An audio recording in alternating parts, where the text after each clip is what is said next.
right, Keeper, welcome to the Relentless Pressure Stories of Resilience podcast. I'm Giancarlo. So you're the author of a book called Helplessness. But before we go into helplessness, give the audience an introduction. Give us a little background on yourself. Giancarlo, I appreciate you having me on your show. It is an honor indeed to be here. Let me just say the title of your podcast says it all. Thank you. Relentless Pressure Stories, Stories of Resilience.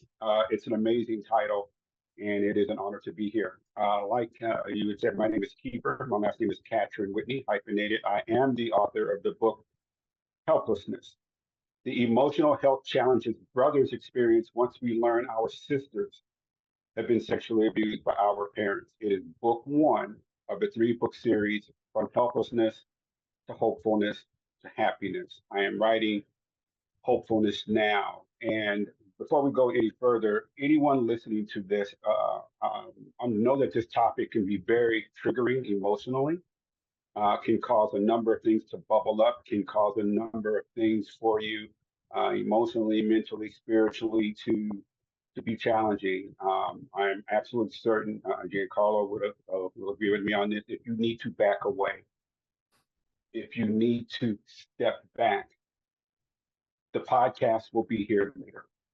But by all means, protect yourself emotionally. I have absolutely no doubt in my mind that Giancarlo feels the same way. Absolutely. So, my story. When was the last time you ever wondered what goes through the mind of a brother once they learn their sisters have been sexually abused? Dark When was the last thoughts. time you even given any thought to the trauma brothers experience? You're not alone. In fact, most people never even give it a second thought. Helplessness is a brother's story. It gives the perspective of what brothers go through once we learn about that. When you are confronted with, as a brother, the knowledge that not only that your sister has been sexually abused, but it's by your parents, it is a devastating bit of news. And I'm going to share with you how it all happened. My book, Helplessness, not only explores, but it answers the question through my family's experience. So let's jump into it. In 1977, my family, we were very popular singers. In fact, how we got there started in 1971. We could barely pay a $90 a month rent. I come from a family of 10. My mother, my stepfather, I'm the second oldest of 8 kids, 4 boys and 4 girls. We lived in South Central Los Angeles. I went to 11 grade schools before I graduated high school. I lived in 21 different places before I moved out. I was homeless 3 times. We were in abject poverty our entire life. In 1971, my mother decided, because she was a very good singer, that she was going to form a group with her sister and her brother, and they were really absolutely amazing. As good as they were, they couldn't make enough money. So 1971 is also the year that Jackson 5 are just blowing up. I mean, they're everywhere. They're global superstars at this point. ABC, I Want You Back, Who's Loving You, they were everywhere. And so me and my brothers and sisters, obviously, we're emulating them, and we're singing around the house, and we're like, yes, we can do this. We want to be a Michael Jackson. We want to be Jermaine. We want to be Tito. We want to be all of them. So my mother's hearing this, and one day she decides to ask us, would you kids like to sing? Because as a singing family, we could make more money. We're like, yeah, absolutely. The next thing you know, Giancarlo, the Whitney family is born. We are singing in after-hour nightclubs all over Los Angeles. Our life was sing at night until 2 a.m., get up, go to school, rehearse, go to bed, and repeat. That was our life.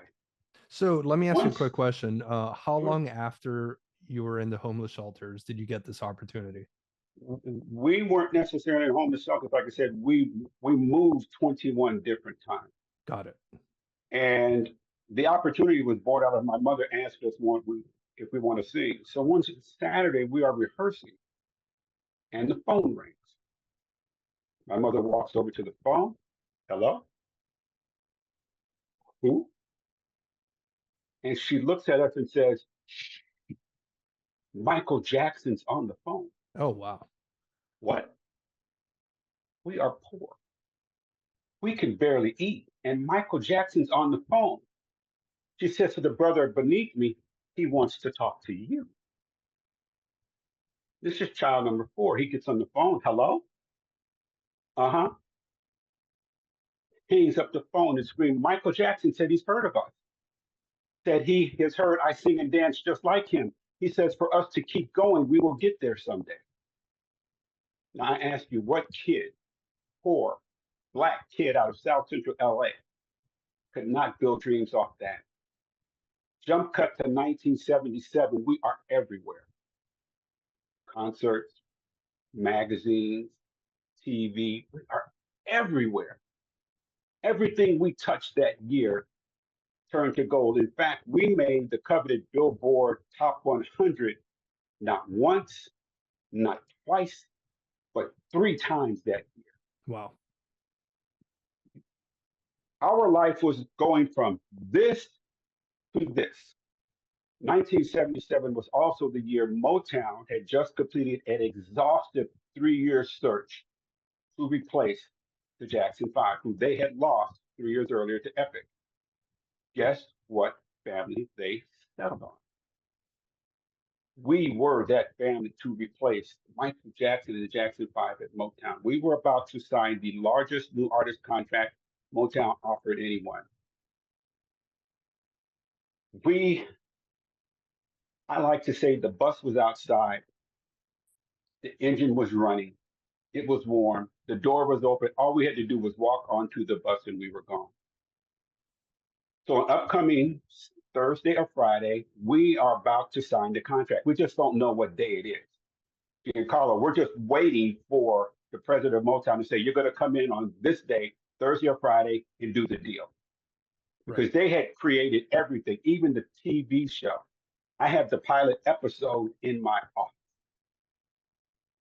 So the Saturday before Thursday or Friday comes around, my sister screams upstairs, boys, come downstairs, family meeting. We all come running downstairs. This is it. We're about to become famous. We're about to become rich. Everything we could possibly dream of, right there. I walk into the living room and something odd is happening. Now, earlier that day, my sisters had been going in and out of bedrooms, agitated conversations. You could hear heated conversation. But I'm a brother. I'm thinking, they're just doing what the girls do. They're, I don't know what they're talking about, but you could hear the agitation and you would hear doors slam, go into someone's bedroom, another door slam, or they go into a bathroom and they squeeze into a bathroom. Like, what's going on? But okay, the girls are doing what they're doing. I'm about to find out what was going on. So I walk into the living room and I look, and my 3 youngest sisters, the 3 youngest of us, the 2 youngest are twins, are seated at the far end of the couch. They're not saying a word. That's odd because they never stopped. Giancarlo, they were always teasing and singing and doing something, but there they were, quiet as church mice or Right. mice. Huh. As I entered the living room, my oldest sister, the third oldest of us, is pacing back and forth across the living room archway. And she is pissed. Okay, she could be that way. And particularly when it came to her and my mother, they could be at loggerheads all the time. They could always be at each other. So I'm figuring, okay, she and mom got to something this morning. I mean, that's what the girls had to have been talking about. Okay, but that's got nothing to do with me. But she's pacing back and forth. I look on the couch, and my 2 youngest brothers are sitting at the opposite end of where my 3 youngest sisters are. They're quiet, but they have this look of curiosity like me, like, What's the deal? Do you guys not know what's about to happen? What we are about to learn? So they're confused like I am. At the far end of the couch, behind my three younger sisters, is my oldest brother. He is also confused, and we lock eyes on each other, and we just do like, "What's going on?" 2 minutes or so after I walk in, my mother and my stepfather, who's 6 foot six, 250 pounds, and he wore this huge Afro wig that put his height easily at 7 feet tall, walk into the living room. Now we have this brown recliner in the middle of the living room that clashes violently with this green carpet, but we're poor and all the furniture we have is secondhand. We have to get it out of lots. We have to go into the streets to get a mattress or some chairs. Or, that was just the way it was for us. But he goes and he sits down on the brown recliner, in the brown recliner, and he immediately does this.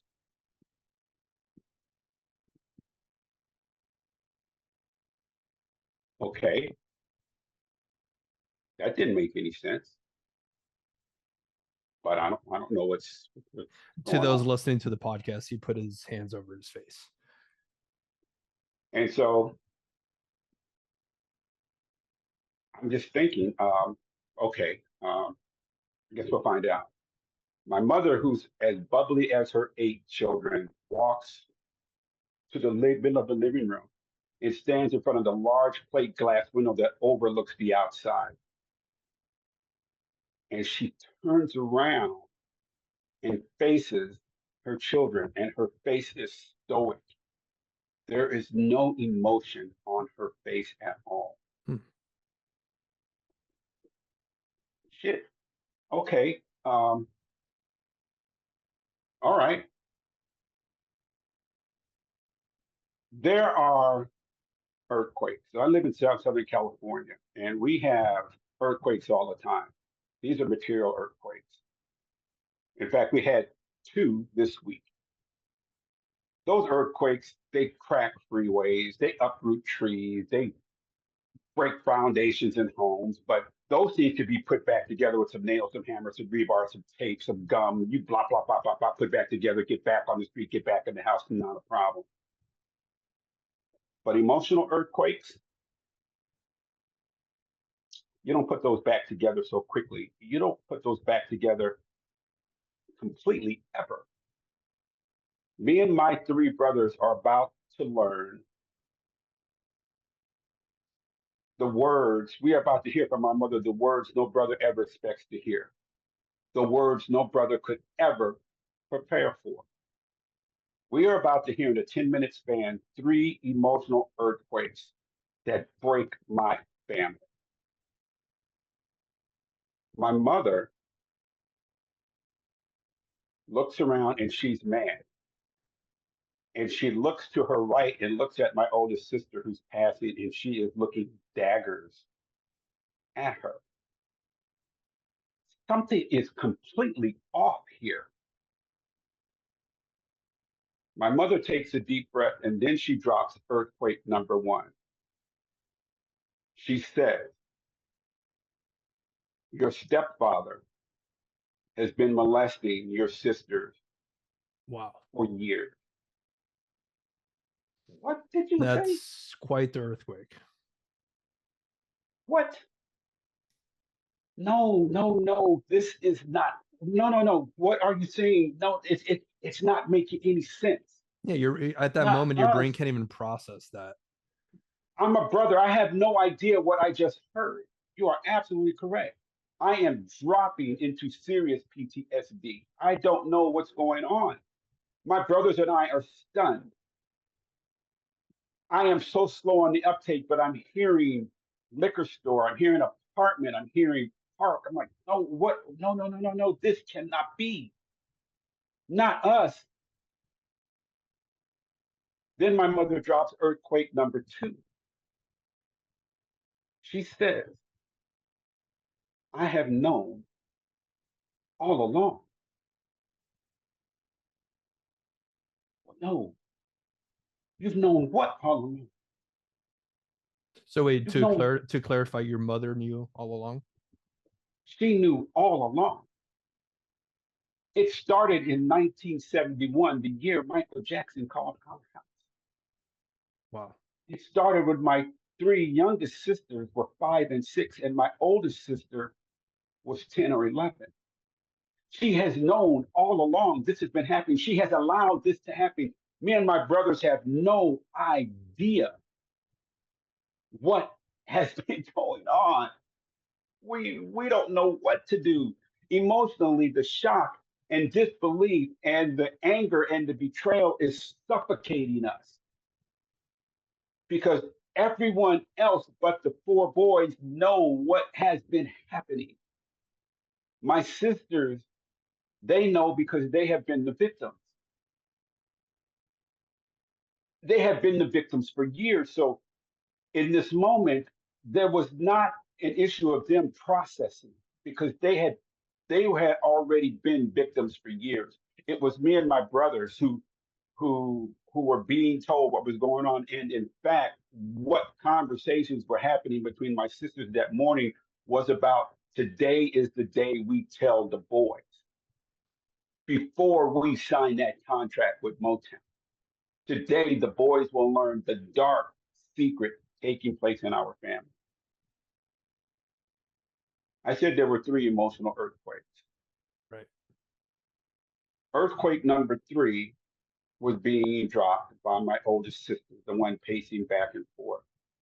And it was the most devastating one of all. So you think about to learn about it, and then to hear that your mother knew about it, what could possibly be more devastating for a brother? My oldest sister points a bony finger at her four innocent brothers and says, "You can't talk about it. It didn't happen to you. It only happened to us girls." And like that, relationships between brothers and sisters that were so tight lay broken on the living room floor. So the question becomes, you're a brother. You have just been told by your sister, you have just learned about your sister, but to be told your feelings don't matter. Your trauma doesn't matter. Do not talk to us. Deal with it on your own. You're a brother. And the most important conversation of your life, you're now left out of. Where do you go? You see, in the 1970s, you would get a documentary every now and then about the trauma women have experienced and historically what men have done to women when it comes to sexual abuse. There are reams of books and magazines and stories that from the beginning of time. But when it comes to brothers, in fact, for women, you even back then, you could call a family therapist, you could go to the church, you could go to a teacher at school, and they would have some knowledge of how to help a girl when they have been sexually abused. But a brother, no one ever gives any thought to our trauma. And so the fear and anxiety just started to suffocate us. The confusion and the crisis was overwhelming us because there was nothing for brothers in 71. There was nothing for brothers in 77. There is nothing for brothers today. Now, Going back to that time, what did you want to do? Did you want to confront your stepfather? well, here's the Did challenge any of with the that. brothers want to hurt your stepfather? Here's the challenge with that. You are hit with information that adults cannot deal with.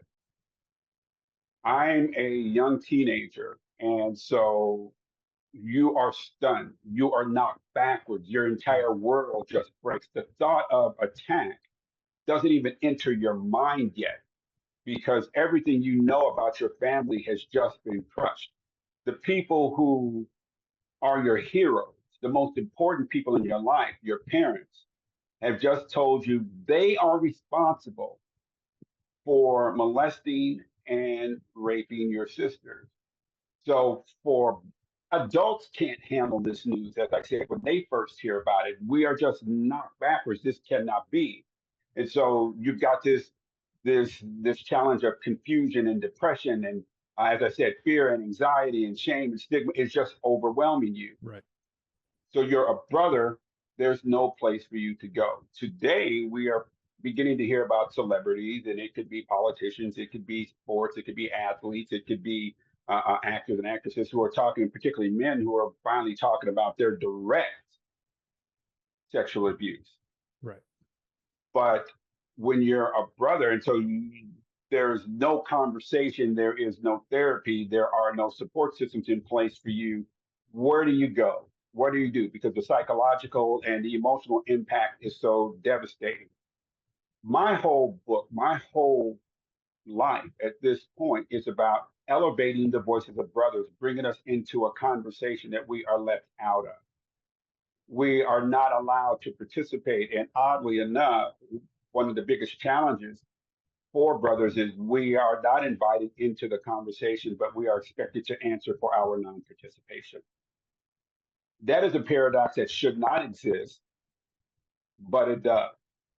Right. So where do you go? What do you do? The the the isolation for me that started to engulf me is is devastating. To your question, the issue of attack and reach and strike out is one that doesn't come to mind right away because the emotional trauma has just overwhelmed you. My mother and my stepfather fearing that the boys may do something had already put something in place to ensure that that would not happen. Shortly, within minutes after saying what happened, my stepfather faked a heart attack.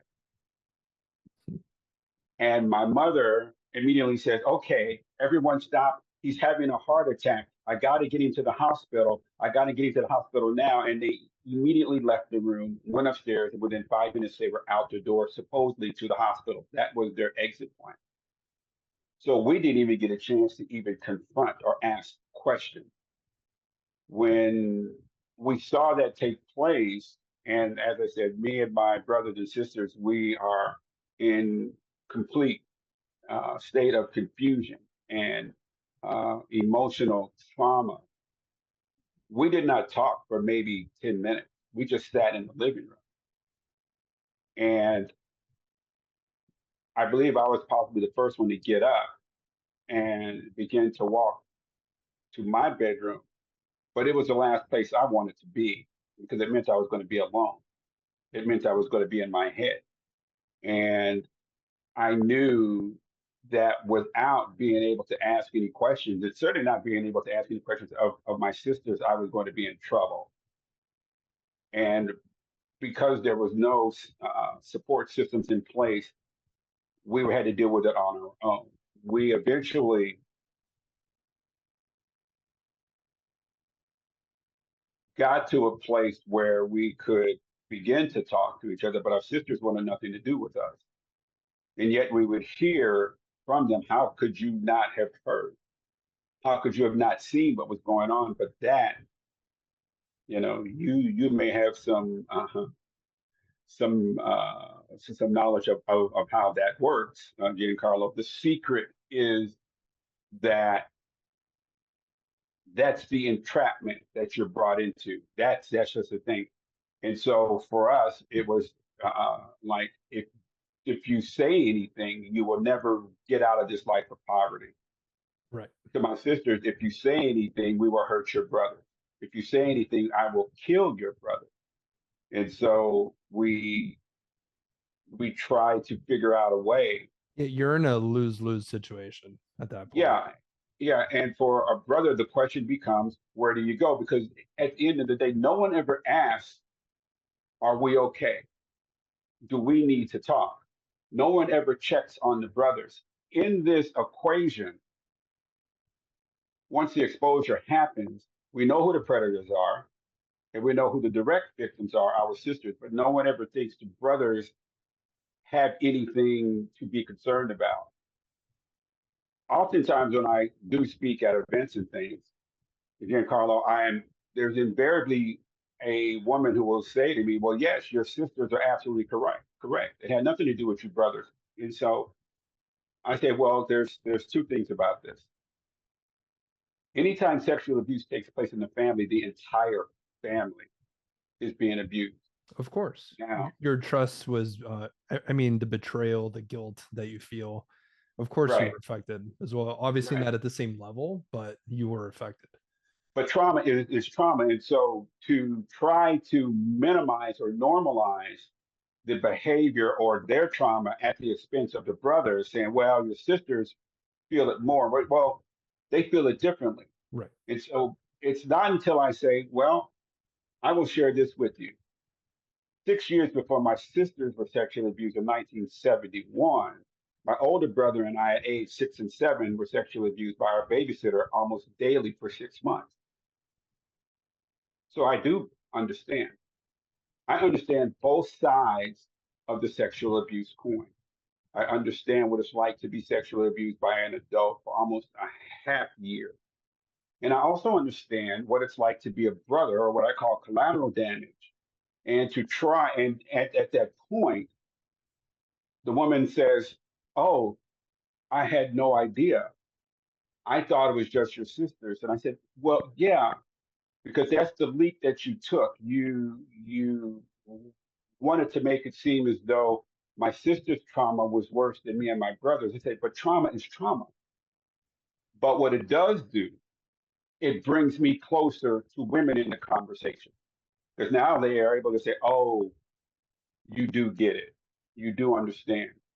We went almost 45 years without talking to each other about this, me and my sisters. And there were the woulda, coulda, shoulda moments, and there were absolute failures on my part.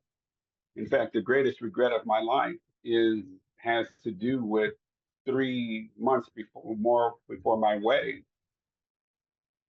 In an effort to try to reconcile with my mother, or to have some kind of relationship with her, I told her, I said, look, I do not want him at our wedding, but understand, if you want to invite him, you can, but we do not want him.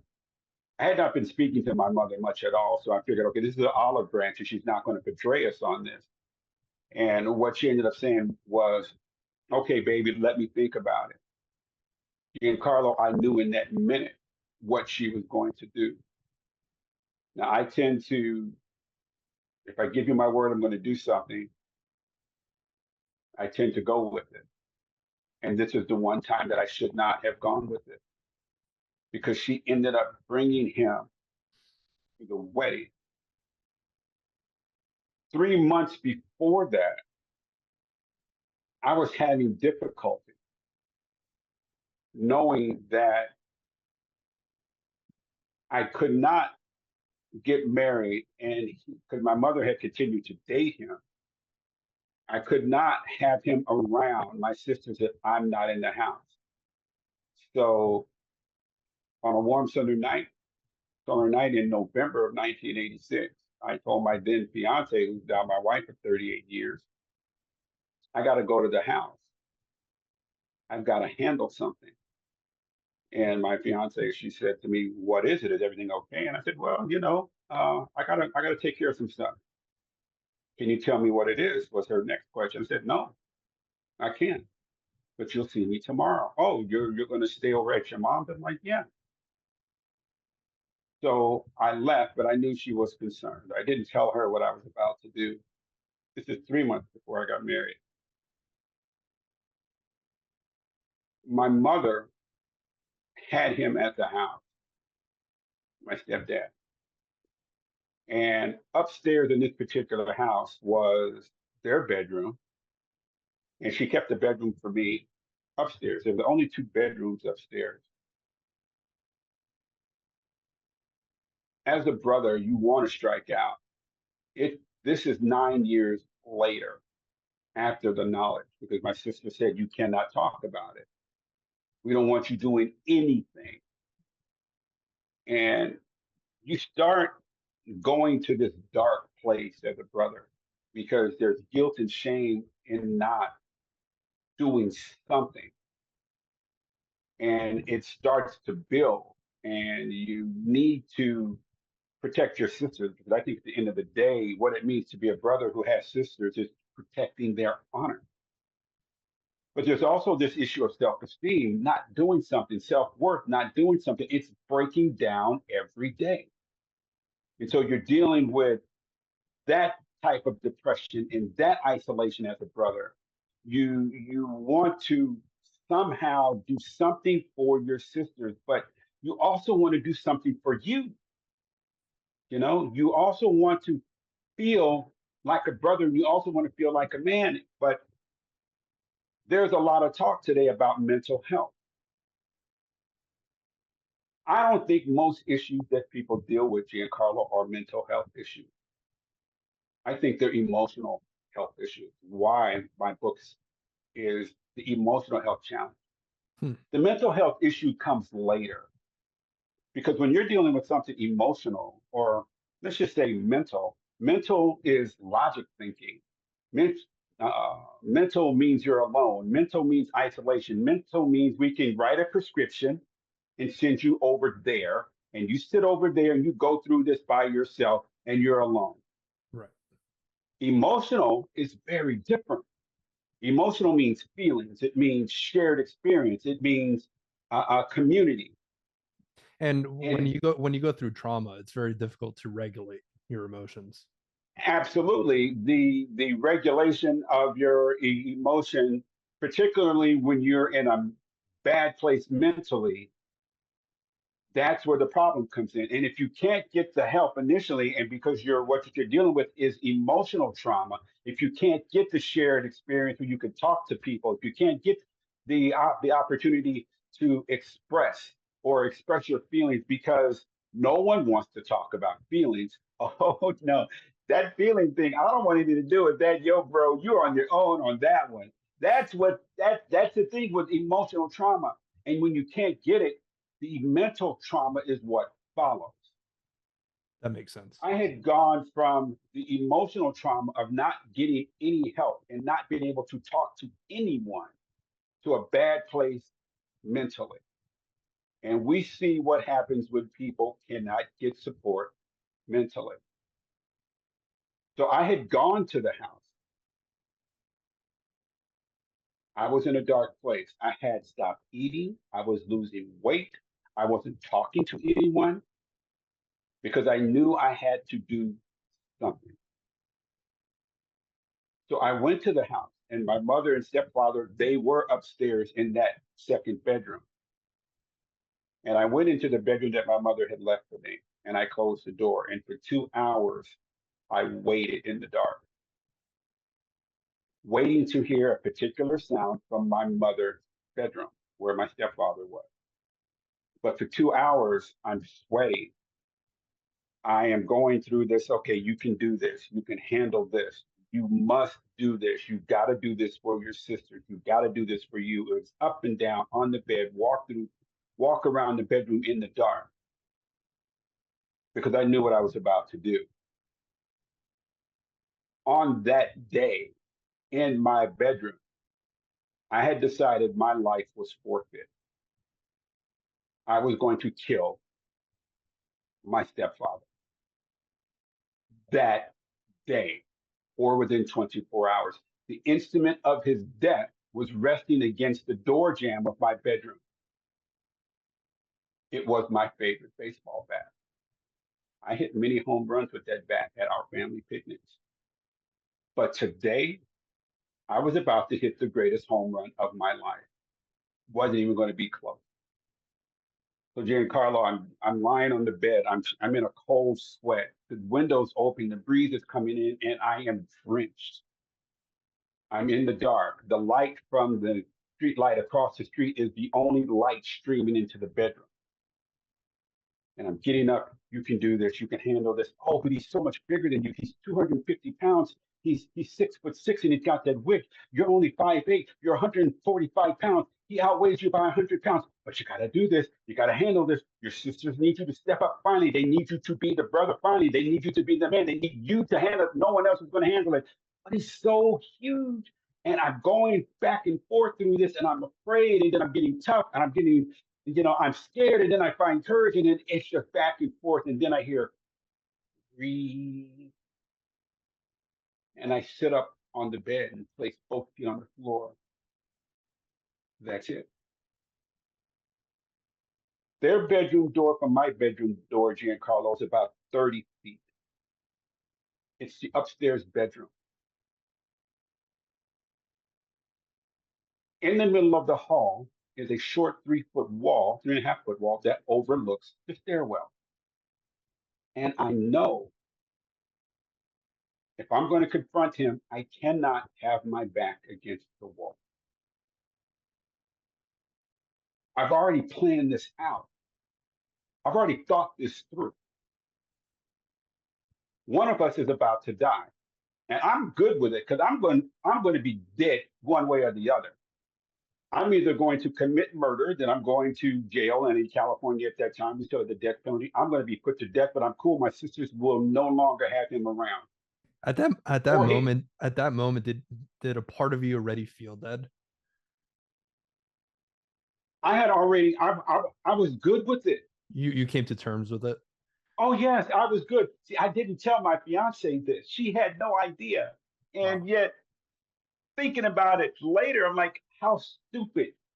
Because I'm thinking this is just me, but the impact on her would damage her life forever. Of The course. impact on my sisters, they would have been, we never should have said anything. Otherwise he would still be here. Keeper would still be here. We should have just kept quiet. We should have just let it keep going. No, no, no, no, no. I wasn't thinking that. I was a brother angry and I had nowhere to go for help. There was no one for me to talk to. No one wanted to offer any support, but I knew I could do this. And so, yes, I knew I was dead because he was either going to kill me or the state of California was going to kill me. I'm a black man who just committed murder. Of course, I'm going to be put to death. Are you? No, obviously. But I was good with the Giancarlo. I was so happy because I was finally going to bring retribution and revenge for my sister because where I had already failed 9 years of not doing anything, I'm doing this. Yeah, but yo, man, you're supposed to be getting married in 3 months. How's that supposed to work? I wasn't thinking that. Right. I wasn't thinking about the impact on my brothers. So I get up and I open the door, just a sliver. And there he is coming out of the bedroom, all 6'6", 250 pounds, and he's got that wig on. He is a mountain of a man. He is massive. I grabbed the bat, and then I just said, no, hold on, not yet. So I step out, and we lock eyes on each other. And he sees me, and he says, hey! And then he stops because he sees I'm not smiling. We start walking toward each other, and comprehension is dawning on his face. Oh, something's about to happen. We meet in the middle of the hall, and damn it, if my back is not against the short wall, the last place I wanted to be, because all he had to do was touch me in the chest, and I am spiraling, flipping backward, and my head and neck slam on the floor at the bottom of the stairs. Snap, my neck is broken, I'm dead. So I got to figure out, Giancarlo, I got to figure out how do I maneuver this mountain. So we are chest to chest. Well, actually, we are face to chest because he's that much bigger than me. I cannot see over his shoulder, but I'm a brother determined. I'm a brother who's going to handle business and make my sisters proud and get him out of the way. Like I said, I'm not thinking because I'm mentally off balance. I am suffering mentally at this point. I did not tell my brothers. I told no one. I was doing this alone. See, we had asked for help from our aunts and uncles, and they told us they wanted nothing to do with it. Okay. Right. So you're isolated. I'm isolated. I'm alone. I'm in this logic place, right? I'm like, logically, this all makes sense, but emotionally, it's stupid. Right. And so here we are. I am at his chest. I am like inches away. And I decide to take a step to my left, to his right. And luckily, he steps to his left as he looks down at me, little 5'8" me. The guy's hands are massive. The many times that as we're singing that, you high five someone after a great show. His hands swallow my hand. So, like I said, he is huge. But luckily, he takes the step, and we're still in the middle of the hall, and now we're face to face. And I look up the side of this mountain, and I said, you have 24 hours to leave this place. If you are still here by this time tomorrow, you will be dead because I will have killed you. He just looked down at me. He didn't say a word. That in and of itself was odd because he purely and clearly had the advantage. But I think it registered with him, oh, the time has arrived. Someone is finally doing something. So I turn around and I walk back to my bedroom. Giancarlo, I am nervous. I'm shaking. I'm scared. I grab the doorknob and I open the door and I step in. Close the door and I hear footsteps behind me. I walk to the middle of the bedroom and I grab my bat from the door jamb. And I'm just standing there.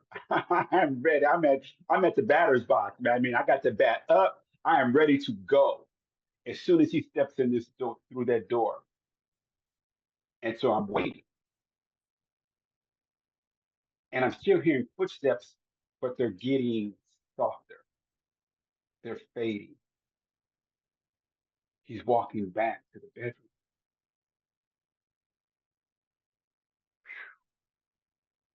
Well, the job is not done. I gave him 24 hours.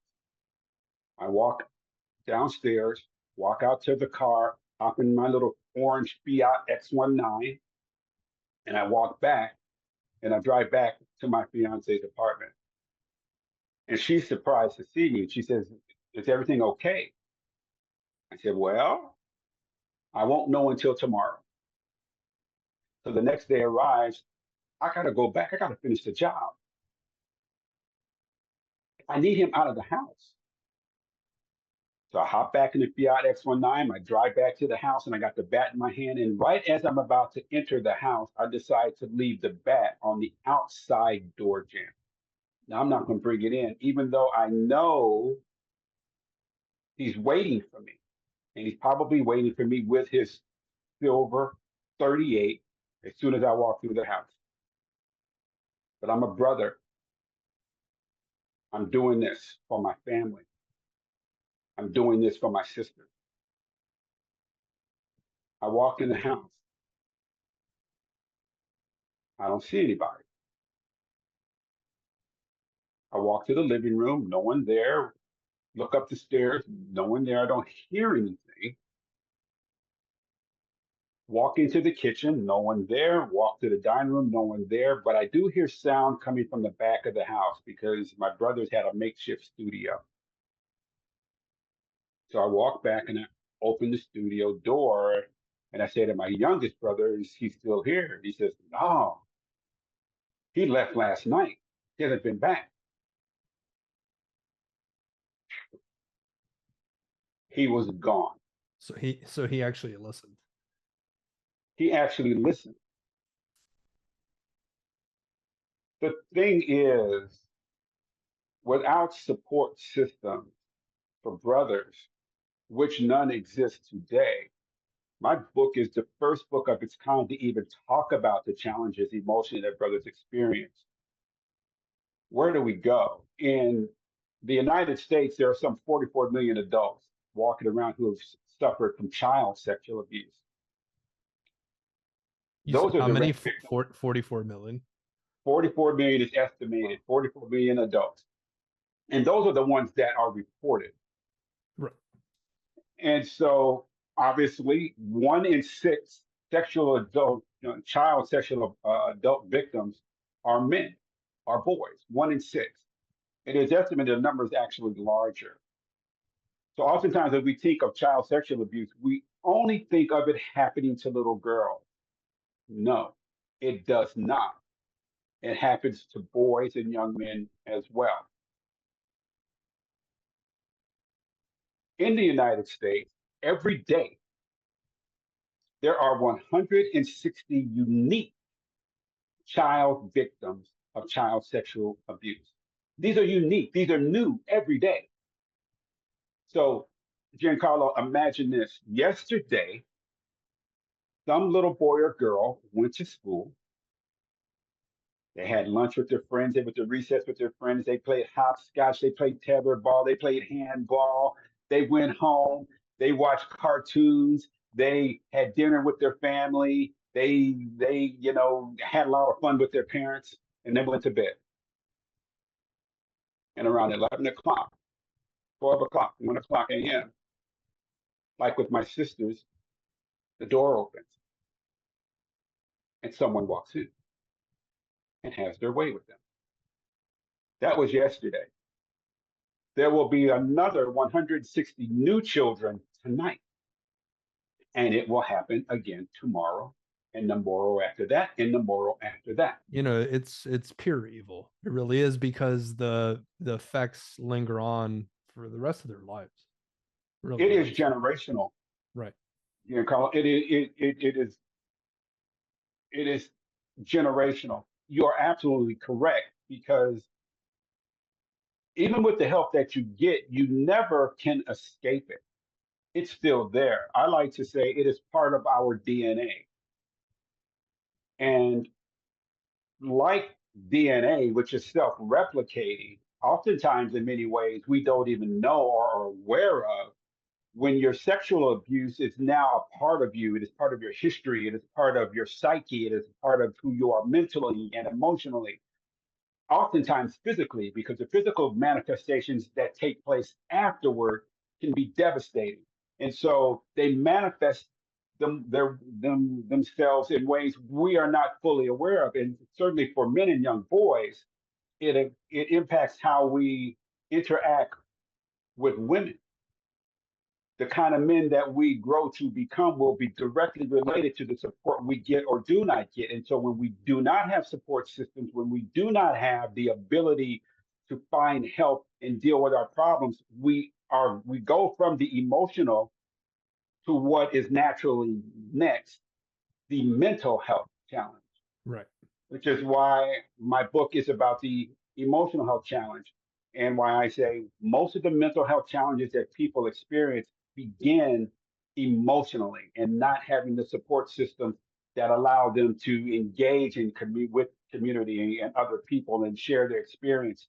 Certainly for men, the biggest one of the biggest challenges that we have is being vulnerable enough to share our pain and our trauma.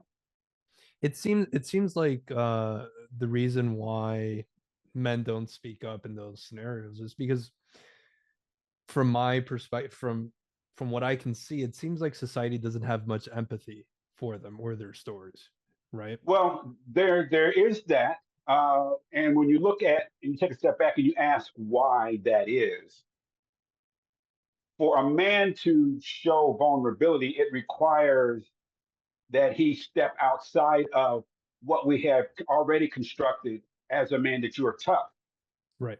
that you're strong, that you hunt, that you bring home the bacon. And for men, for generations, for our history, we have hung our our strength around that knowledge. And so for us to step out of that requires that we be vulnerable. And that's really hard for men. And I think a lot of our toxic masculinity that we deal with centers around that. Because if we are controlling the narrative of who is strong and who isn't, which men do far more than women, we got to give ourselves permission. But who's going to do that? Women are so much better at this, and that's built out of the fact that we have said women are more emotional than men. And there is a degree of strength and power in that for women, in that they are more apt and more willing to share their trauma with each other than men are willing to share with each other. In fact, case in point, me and my brothers did not talk about our trauma until 45 years. And yet we are innocent victims. Giancarlo, can you imagine this? You've got brothers who have a shared experience around this, and yet because you are told by your oldest sister you can't talk about it, you don't do it. Now, I do not fault my oldest sister because I know what she was doing. It took me a while to understand, but she was protecting herself and she was protecting my little sister. And yet, in doing that, her brothers were put in a spot that we could not emotionally express what we needed. We could not, we were afraid to talk to each other. We were in such a lockdown situation emotionally. So the I guess the fear is that it would destroy the family, right? what would destroy Well, the it's family? like not just your scenario, but in a scenario just like that, I guess the fear would be, oh, if I speak up, it's going to destroy the family unit. Well, that is certainly the pressure put on you Right, right. by the predator. So for us, it was To put make on it my very sister. clear, I think it's worth speaking up. Right. Absolutely. Yeah. Yes, yes, yes. I don't, yeah. But that is so much easier said than done Right. because what's the challenge there for most people? It's the stigma and the shame of people knowing. And most of us cannot get past that. And yet the power that you have lies in your ability to stand your ground and speak your truth. Because at the end of the day, that's the only power the predator has is in keeping you quiet. Right. And they know that there's a shame. They know that there's a stigma associated with it. When my mother knew, she became part of the criminal activity. When we told aunts and uncles what was going on, and for many of them, they did not want to get involved because they were hoping that we would get rich.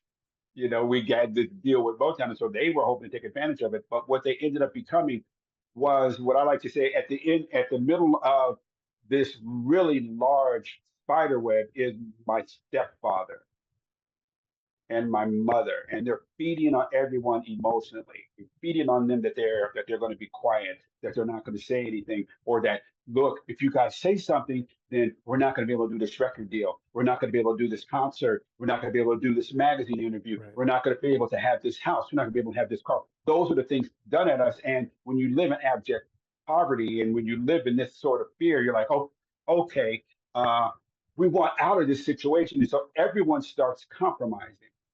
But my sisters had had enough. But for my aunts and uncles and people who knew, they ended up becoming part of the protected detail for my stepfather. And whether they knew it or wanted to admit it or not, they were a part of the problem. Right. They were more interested in, well, not only can we hopefully take advantage of that, but that's our family, and we don't want our friends, and we don't want our the people that we hang out with to know what's going on in our family. That I didn't do anything. It just grows and grows and grows. Right. And So that could the be eroding applied. of trust. That what I was going to say is that could be applied to most cases of sexual assault and abuse of power, like abuse of power in the church, corruption, whatever it may be. the reason why people, even though it's an open secret, they want to keep it secret because Right. they're going to lose social status and they're going to lose money. They're going to lose their jobs. Well, you know this as well as I do. Right. Right? Well, yeah, The that's what was going on at, with going a little bit into my story with Liberty University. yeah, There's a lot of people that would lose if, right. if they were to speak up. So it's very difficult, especially when you're dealing with a powerful entity that has a lot of money and resources to to not only suppress but intimidate those who are willing to speak up. They have total control of your life, and Right. your story, and the fact that you're willing to not only use this podcast, you know, you is one of courage. You know, it is one of survivorship. It is one of resilience. Which I imagine is a large part of why you have decided to launch this podcast, because you and I know it's cathartic for us to talk about it. Of course. We get a sense of healing, and we get an opportunity to bring people into our story and live through us and let them know you're not alone. Right. You know, for my story and other brothers out there. Um, and let me just be clear. Oftentimes people say to me, because I'm Black, so are you talking about Black guys when you say brothers? No, I am not.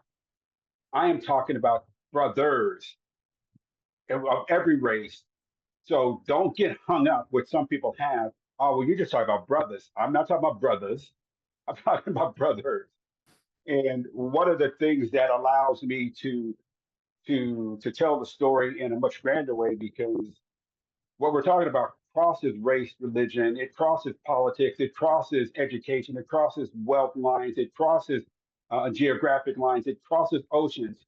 My stepfather, who passed away 4 years ago at 95, just an absolutely amazing guy, white and Jewish. He grew up on the East Coast. I grew up on the West Coast. He grew up in a very stable middle class family. Well, I didn't grow up under anything that was stable, but we are 180 degrees from each other. After I wrote Helplessness, he got a copy of it.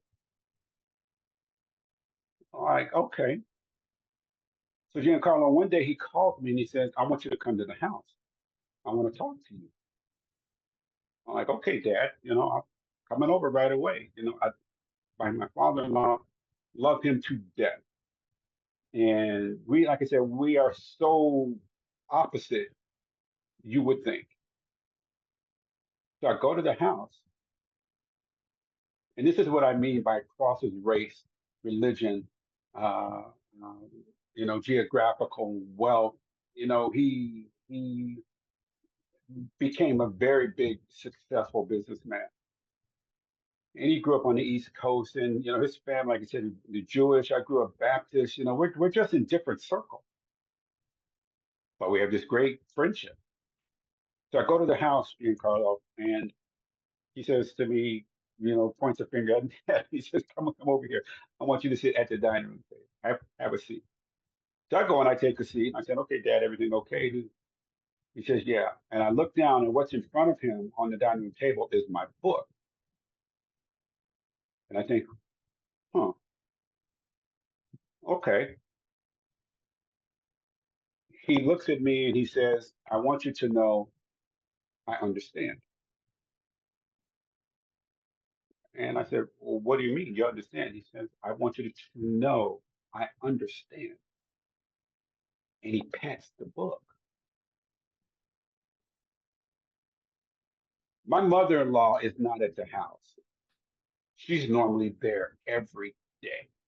But on this day, she's not there, which was odd to me. I said, okay, Dad, uh, everything okay? He said, I'm going to tell you a story. You can't tell anyone this story until I pass away. And I bring my eyes together, my eyebrows furrow. I'm like, "Oh, okay." And I lean back in my chair. What's this about? He says, when I was a teenager, we lived in New York.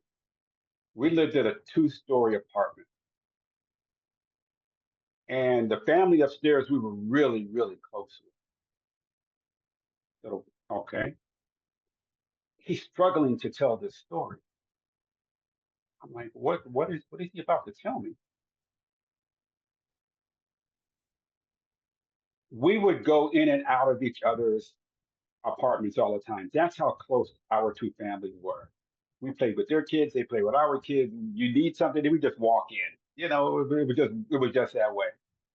One day, my mother sends me upstairs to get something, and he said, I don't remember what it was. I don't cooking something. I don't know. So I would go upstairs, and I, knock on the door, and no one answers. So I just open it and I walk in. No one's in the house or in the apartment.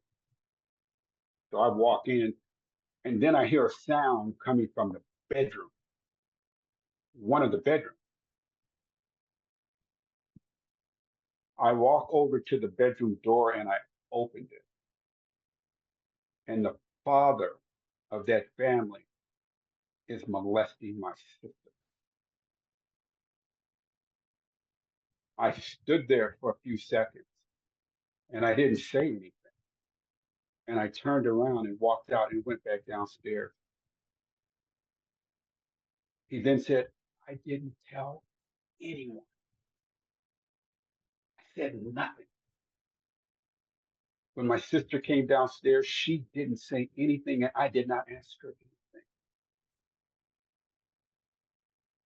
2 months later, it happened again. I went upstairs to get something and he was molesting my oldest sister again. I went back downstairs and I did not say a word. I want you to know, I understand. Tears are flowing from his face.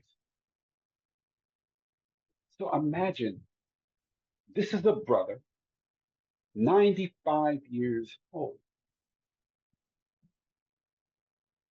He already knows he's dying. He knows he has very little time left, but he calls me to the house to tell me his black son in law. He could have spoken to his other son in law, who's white and Jewish. He could have spoken to his other son in law, who's white and Greek Catholic. He Yeah, could but have he told trusted them he that stuff trusted you more because of your book. He knew because that you we would connected. understand. Right. Exactly my point. You hit it. He's 95 years old and he's still in pain. He's still carrying this dark secret like me and my brothers did. And he's saying, I want you to see me. I want you to hear me. At 95 years old, he wants to unburden himself. It was a moment that told me just how big this is for brothers. That at 95 years old, he's still in pain. And one of the last things he wants to do is tell someone and then tell my story after I'm gone. Race, religion, politics, age, gender, sexuality, where you live, how much money you have has no, it plays no role in this because if you're a brother, you know the pain. And so many men are walking around with this in secret. I went to an event in San Diego right as I was starting to write the book. And it was How to Write a Book by Lisa Nichols. She's an absolutely brilliant motivational speaker and author. And so I went to this event. It's a 3-day event, and on the last day, they wanted to hear from people who were writing the book, and I was the last one called, and I was called. The speaker came over to me, and it was a woman who was just, you know, uh, so she said, "So, Keeper, tell us your story." And so I share really briefly the story, and the room goes quiet. And I said, I'm a brother, and I need to share the trauma brothers go through. And so we're really short. I sit down, and I am swarmed by women. Giancarlo, they are all over me. And they're saying, I wish I had told my brother. I had no idea this is what my brother was going through. I had no idea this is the trauma that he's experienced, and it was too much. I got up and I walked out of the hall as quickly as I could, closed the double doors behind me, and within seconds they burst open. More women surrounded me, telling me the same thing. I had no idea. I should have talked to my brother. I should have told him. I should have let him know what was going on. He knows, but I told him he couldn't talk to me. But of all the women, it was three women who separately came up to me and told me the same thing. They didn't know each other. They came minutes apart from each other. But each of those three women said, Keeper, I had no idea. Because I didn't tell my brother and he knew what had happened and wasn't allowed to speak, each of these three women said their brothers took their lives over this. They were Wow. so overwhelmed with the trauma, And it could have been with the prevented if guilt. they just had community. If they had community, and that's it. The healing part of this is you have to find someone you can talk to. And that's easier said than done because so many people want to give you their opinion. I'm sure you know this story. They Oh yeah. want to tell you, I would have done this. I would have done that. Girls telling my sisters, girl, you should have done this. Boys, guys telling guys, yo, bro, I would have done this. It's all noise. Right. Because as you know, unless you are in the middle of the trauma, unless you're experiencing the trauma, you don't know how you're going to act.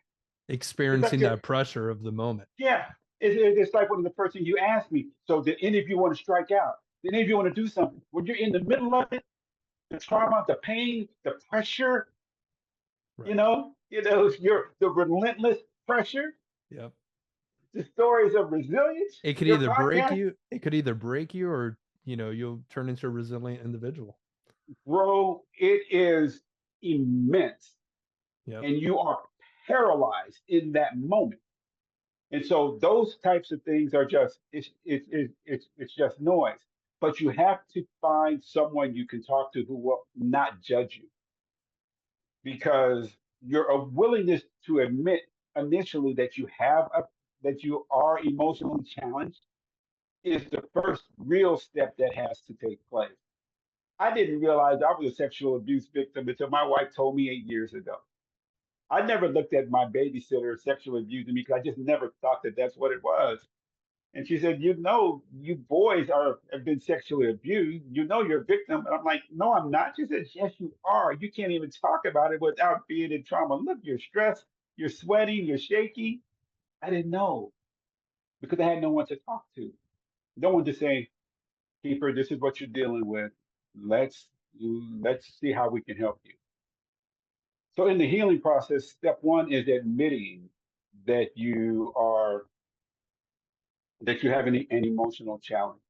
You need to talk to someone. Number two is identifying that person or maybe a couple of people who will allow you to share without any judgment. You don't need the outside noise. You just need someone to say, okay, happy to listen, and just let you unburden yourself. Like my father in law at 95, he still just wanted someone to listen. Right. It's just, it was When just when is that what led crazy. you into life coaching? My life coaching experience is just primarily, sharing my story.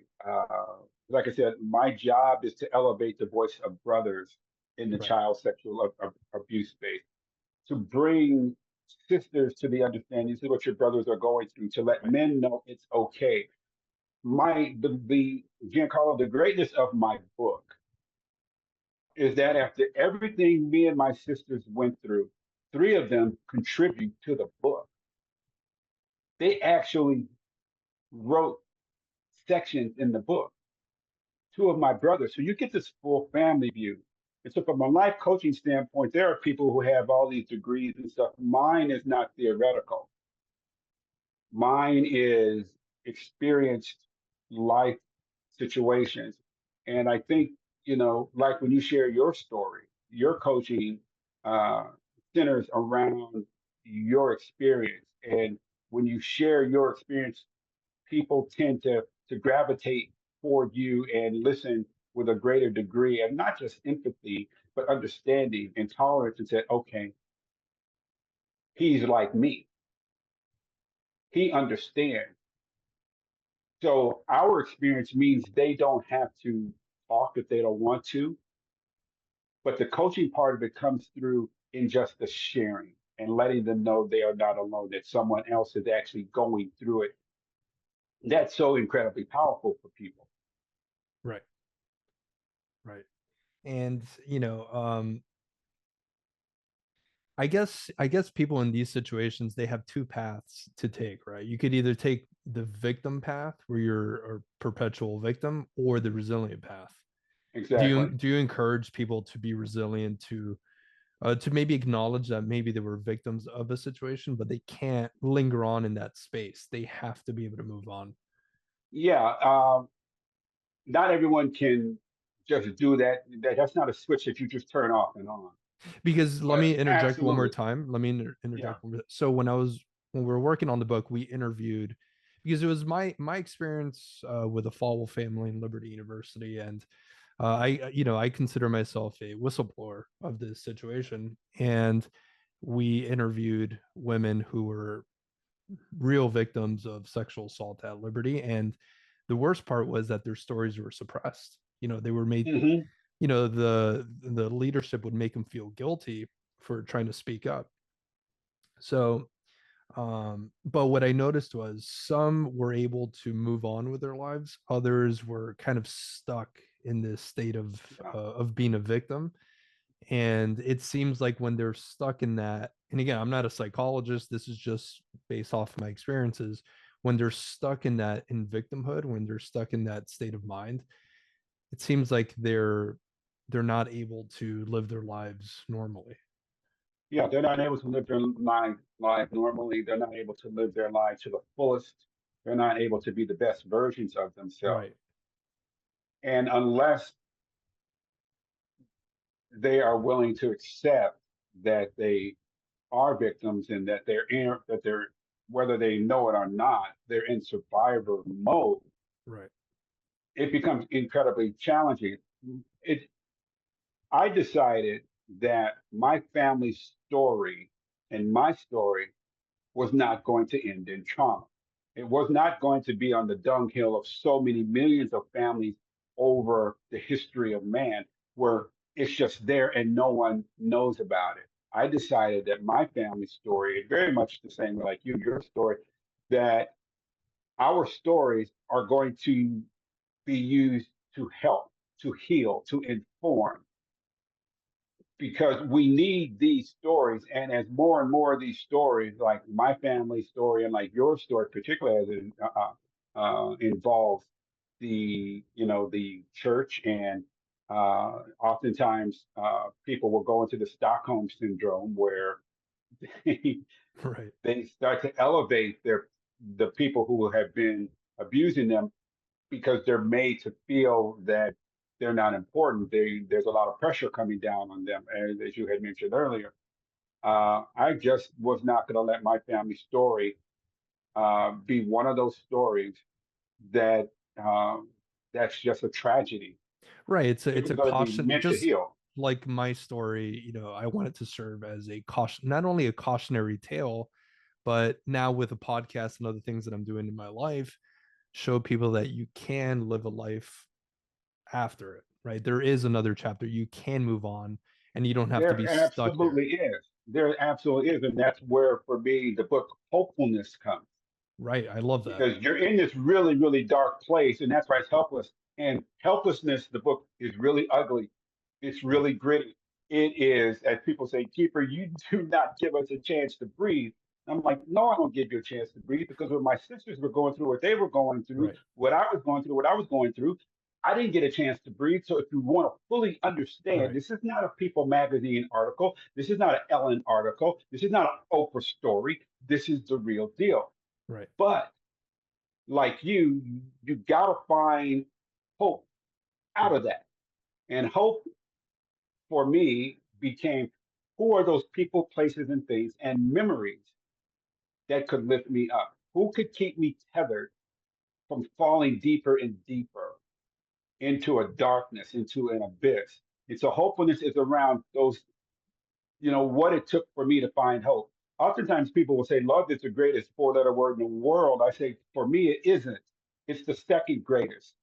The greatest word in the world is hope, because when you are a victim, they don't try to take love from you. What they try to take from you is hope.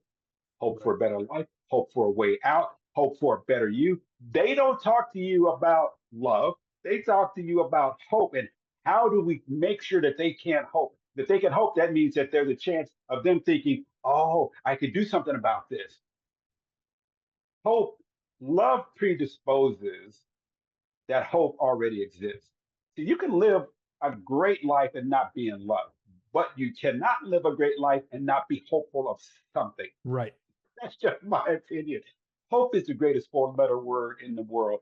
Love comes after, because hope predisposes that love is even possible. You know what I'm saying? Oh How yeah. could you even believe love is possible for you if you can't hope for it first? You have If to you, be in a so good space. absolutely. And so I went through the hopefulness phase, and now I'm in this phase of happiness. Does that mean everything about my trauma is resolved? That I No. am in an amazing place?